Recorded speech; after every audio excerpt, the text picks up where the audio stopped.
30 دسمبر د بود ورځ د نن خو خصوصي توګه باندې زموږ د پیښور ښار په هسپتال کې د سر د درد په حواله سره څنګه چې موږ ذکر کړو چې د سر د درد په حواله سره به یو خاص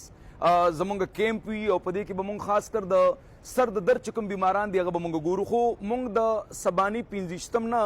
بلکې د روان 26 تاریخ په حواله سره هغه چاته پیغام ورکول غواړو کوم چې دغه ټوله میاشت یا د دین وړاندې زموږ کوم ویډیوز کتلي دي هغې ته دا لګېدلې ده چې او زموږ په کور کې یو داسې مریض موجود دی چې هغه موږ ډېر زیات وګرځولو، ډېر علاجونه مو ورته وکړل، خو تر ننه پورې د هغه معده ټیک نه شوله. زه بار بار دا وایم چې دغه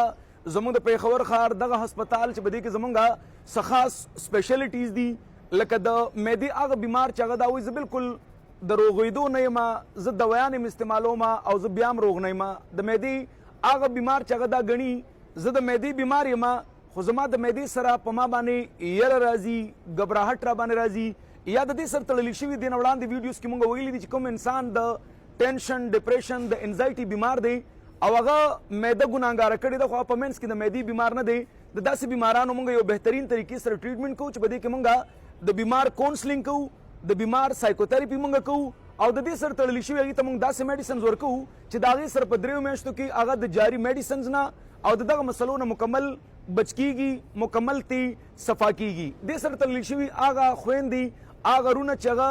کلونه یې وشولو د ودونو او تر ننه پورې هغه د اولاد غونته کې د عظیم نعمت نه محرومه دي، هغې ته موږ دغه دعوت ورکول غواړو. په 26 تاریخ سبا له 15 دی، بل ورځ 26 دی،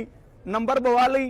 او طریقه کار به زده کوي. هغه ټایم هغه طریقې سره به تاسو د حیدر مومند هسپتال ویزټ وکئ. انشاءالله هغه ورځ به لرې نه وي چې ستاسو په کور کې به هم د ماشومانو خنداګانې او د ماشومانو جړاګانې به وي. داسې ډېر رونه شته دی، داسې ډېرې خویندې شته دی چې هغه په ډېرو ډاکټرانو باندې وګرځېدل او ډېر علاجونه یې وکړل، دا بلها الټراساونډ یې ورته کړي دي، څه بلا ټسټونه یې ورته کړي دي او د هغې باوجود د هغې پریګننسي پازیټیو نه راځي. زه ورته دغه دعوت ورکول غواړم. پیښور ښار کې زموږ هسپتال، په ثوابۍ کې زموږ هسپتال، په 400 کې مردان روډ باندې زموږ هسپتال دغه ځایونو ته که تاسو لاړلی او د دغه ځای نه مو ټریټمنټ واخیستلو، انشاءالله امید دی چې الله رب ذوالجلال به تاسو ته صحت کامله درکوي. اوس دغه را روان 26 تاریخ دی، زموږ د پیښور ښار د هسپتال اخیستلو طریقه کار دا وي چې د میاشتې په 11 تاریخ باندې او د میاشتې په 26 تاریخ باندې زموږ نمبرز ورکولی کېږي. که تاسو که څوک د پیښور سره نږدې دي په 26 تاریخ باندې به راولېږئ، دلته به لاس په لاس باندې ورته نمبر میلو شي، یوې صحیح ټایم به ته وښیي او هغې مطابق راشي. که نه څوک لرې وي